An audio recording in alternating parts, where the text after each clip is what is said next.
Hey you! Yes, you! You better hit that subscribe button, or you'll fall under my zero mortal plan and face immediate eradication. Alright guys, what's going on? So, we're gonna do a versus battle today, but it won't be a generic one like Goku and Superman or Sonic and Goku, you know, the most generic ones you can think of, right? Ever since I had watched Battle of Gods and I read into some Thor comics, I was like, okay, you know what? Beerus and Odin are both really comparable in power, if not near equal, and until now, I wasn't really sure on who would win because there are a lot of factors, but the more I looked into the comics, the more I read into the series, you know, watched the episodes, and now I feel a lot more confident going into it as to determine who would really win. So without further ado guys, let's go ahead and find out who would win between Lord Beerus, Akaishin from Universe 7, and Odin, one of the most powerful Sky Fathers within the Marvel Universe.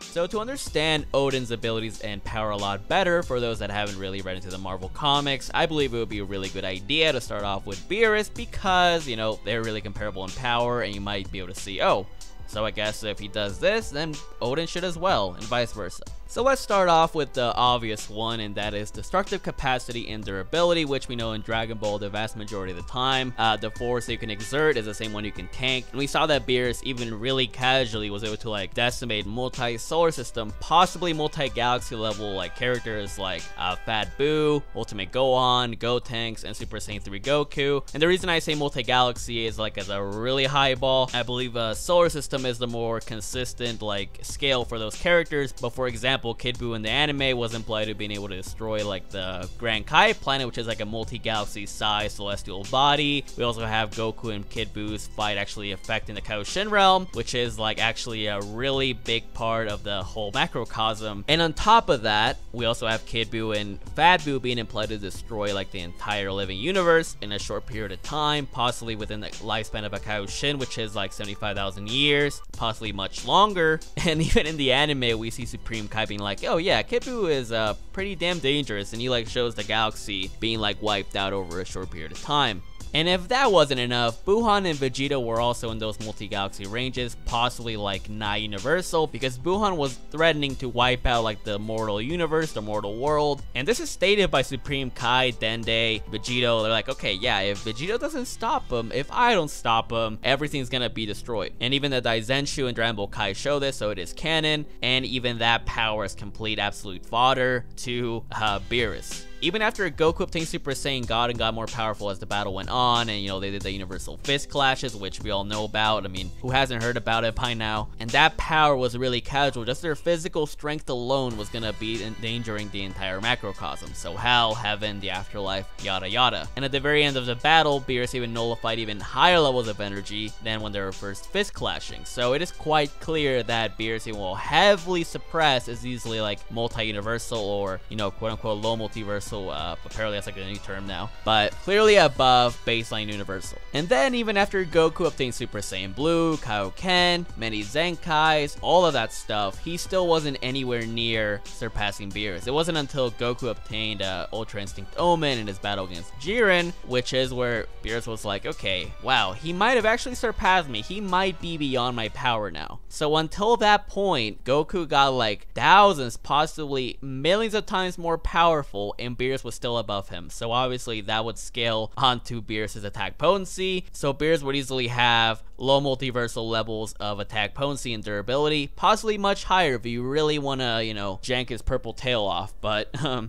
speed is a really important factor as well, and we can actually scale Beerus' speed from Whis. So for example, in one of the very first episodes of Super, we actually see that Whis is tasked with getting food for Beerus, which actually took him a couple minutes to get to the desired planet, and Beerus grew impatient. It was like, okay, I'm not waiting around this long, and he got to Whis in about the fraction of the time. And we've also seen that Whis can travel across galaxies and even to other universes within a couple minutes or hours. So that could easily be billions, if not trillions of times faster than the speed of light. So Beerus would obviously scale off of that as well, which means that his combat speed would be very, very damn high up there. Now, before we dive into how powerful Odin is, it is really important for us to actually go over Beerus's abilities. So now we do know that within Dragon Ball, through raw power, the vast majority of hacks can actually be counteracted. So for example, time-based attacks, we do know that Champa was confident in taking on Hit. He was like, oh, you know what, bro? You can try to use your time skip on me. It won't do anything. It's not gonna work on me. And we also know that Goku, the more powerful he got, Hit wasn't able to, use his time skip on him unless he himself got more powerful.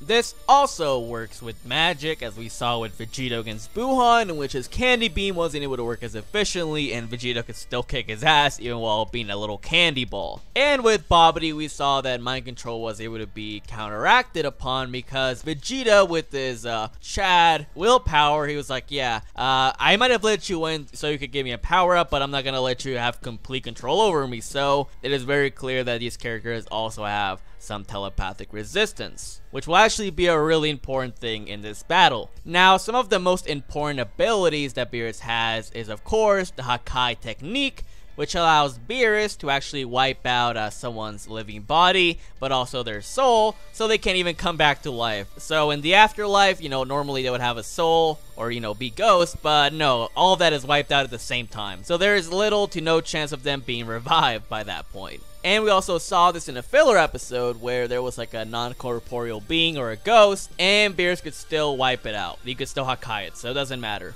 And within that same filler episode, we also saw that Aurelie, who is like a Toon Force or gag character, wasn't able to do anything to Beerus because Goku and Trunks were like, yeah, Aurelie, that stuff doesn't work on Beerus. He's gonna like destroy you. So yeah, Toon Force and gag characters, their powers don't really work on Beerus, but I'm sure there's like much more powerful ones than Aurelie anyways, but still, it's a really good ability to bring up. And finally, within the manga and the anime, we have seen that Beerus has actually been teased of having some sort of Ultra Instinct. He hasn't mastered it yet by any means, but for example, in the manga, when they were going up against like the other Hakaishin, Beerus was like instinctively dodging and attacking like several Hakaishin going at him at the same time. And also, we even mentioned in the anime that even some gods, they might know about it, but they haven't mastered it. Like, it's really hard for them to do so. And finally, as I mentioned prior to this, he can actually nullify macrocosmal levels of energy like he did against Goku. He can also wipe out several time and space continuums because the Kaioshin realm, Hell, Heaven, the Afterlife, the Demon realm, all of them have completely separate space and time continuums, and Beerus would have been able to wipe it out in his battle against Goku. And on top of that, in the anime and the manga, it has been stated by the angels and other characters that are witnessing the battle between Champa and Beerus that if they were to, while out, that Universe 6 and Universe 7 would both be wiped out, and they both have separate space and time continuums anyway, and also have empty space between them. So it is quite clear that Beerus is ridiculously powerful. But now let's go ahead and dive into how powerful Odin himself is. So for those that aren't too well versed into Marvel, might like to know that Odin actually scales off of characters like Thor, who are easily beyond baseline solar system levels, and Galaxy if you really want to give him a lot more credit. But like those characters, and unlike Beerus, Odin has many abilities that actually give him a really huge advantage in battle. So for example, he can manipulate matter, like Boo and Babidi. He actually has magic, and he can also manipulate time, like Hit, but to a much better extent. But by far, one of his best attributes would have to be his telepathy, because it is actually quite potent, so much so that it actually could affect Galactus. And if you guys have watched my Galactus power skill, you might already know what Odin actually did against him. Now for those that are acquainted with Marvel Comics and the origin story of Galactus, you might know that he was actually a humanoid named Galen on a planet called Ta, and he actually has really powerful mind defenses to the point that even Thanos and Professor X haven't been able to actually get into his mind on a good day.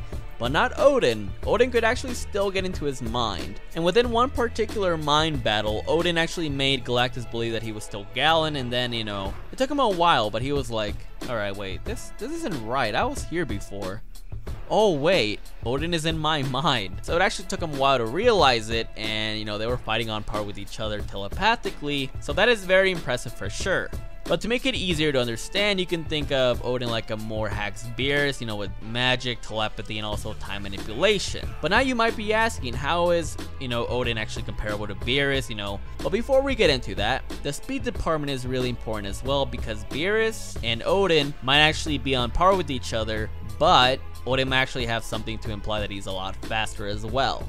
So you guys might have thought that Odin was probably not as fast, but you're gonna be changing your mind after this. So basically, early on, he actually fought across a galaxy in mere moments. Now, there is no specific time frame given to the feat, but it does say it happened in a couple seconds. So a galaxy can stem from, a couple thousand light years, with the dwarf galaxies, to even millions of light years across. But our Milky Way galaxy is about 100,000 light years across. So if Odin crossed that distance in about 5 minutes, he'd be going at over 10.5 billion times the speed of light, which is pretty damn crazy. But it does say it happened in a couple seconds, so if he crossed 100,000 light years in about 30 seconds, he'd be flying and fighting at over 105 billion times the speed of light. And even if we did like a really huge low ball and said it happened like in an hour, even though it said a couple seconds, he would still be fighting at over 876 million times the speed of light. So yeah, that's pretty damn crazy.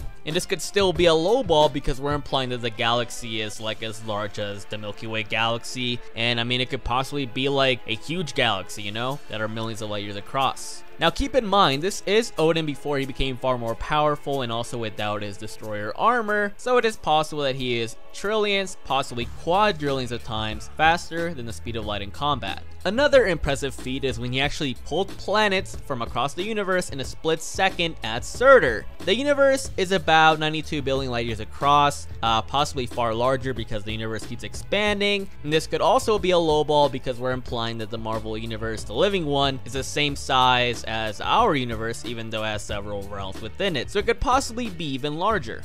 So if we did a low ball and said that Odin was in the center of the universe and he summoned, the planet debris from across, the universe to the edge of it and summoned it in a split second, he would be summoning planets at over 2.9 quintillion times the speed of light. But now let's go with the high ball. What if he summoned it from one edge of the universe to the other? It would be 5.8 quintillion times the speed of light. So yeah, pretty damn crazy, huh? So classic Odin can fight at over 100 billion times the speed of light and can summon objects at approximately 6 quintillion times the speed of light. And this is before he even fought against Seth or before he even obtains his destroyer armor. Now, one of Odin's best feats was when he fought against Seth, and their battle was really similar to that of Beerus's and Goku's, but it was on a much higher scale because not only was it stated that they could destroy like the living Marvel universe, but it was also tearing at the fabric of the Marvel multiverse. Not to mention Odin was like not even at full power, or he wasn't fully there because it was said that he was like thinking like a mortal, so he wasn't like all mentally there. He also nullified a fire from the world tree, which has 9 realms which have their own space and time, but it's also been implied that the world tree actually has a near infinite amount of realms, and many of them could actually be like universe size. So although the fire was gonna destroy like all of these realms, like in a chain reaction, because fire spreads, so he didn't like just nullify something that could one-shot everything, he was still dealing with multiversal levels of energy, so it's pretty impressive. Additionally, he also separated the 10th realm from the world tree and then put it into a universe-sized prison. And on top of that, Odin would also scale off of characters like Galactus, Mephisto, Tyrant, and Thanos, who have shown Galaxy to, universal level feats. However, there is really no proof to imply that Odin is like, say, hundreds or millions of times more powerful than a casual universe buster, because as I said, Beerus was heavily casual when he fought against Super Saiyan God Goku, and even Super Saiyan Blue, Kaioken, Zenkais, all that stuff was still not enough for Goku to surpass him until Ultra Instinct came around. So mainly because of that, I would have to say that Beerus would actually have the advantage over Odin in destructive capacity and durability because, well, we don't really know that with Odin, but it does seem like Odin would have the superior speed because he has, better feats on that regard. Other than that, even though his hacks might come in handy, I think Beerus would actually be able to take the win over base Odin, low to mid difficulty. However, what if we were to bring up Destroyer Armor Odin, who is really more of a hypothetical because we really don't know how powerful he is in comparison to other characters. All we know is that, yeah, he's more powerful than base Odin. We don't have an exact amount though. So there's a little bit more speculation on that end, but essentially, the Destroyer armor at its peak was actually able to hold its own against several Celestials, and although, for example, a well-fed Galactus is above several average Celestials, but the top ones, or even like the Mad Celestial, which was like a merged one, was still vastly above a, you know, well-fed Galactus. So if we were to give, you know, Odin a lot of credit and say that he is as strong as, you know, one of those Celestials, although it is, you know, very unlikely, then it is possible that he'd be able to defeat Beerus in that regard. But if it doesn't give him a boost to actually become that powerful, then it doesn't really seem that there's that much evidence to say, yeah, Beerus can definitely take it, or Odin will definitely take it, because we really don't know how powerful Odin is with that, you know, armor. Regardless, I would say, you know, going base to base, Beerus would actually take it mid difficulty. But yeah, that is basically the versus battle I wanted to do. Please let me know if you guys would like me to do more in the future, you know, Marvel and DC and Dragon Ball, yada yada, and I will do so. Thank you guys very much for watching. I appreciate it, and I'll catch you thotties next time. Peace out.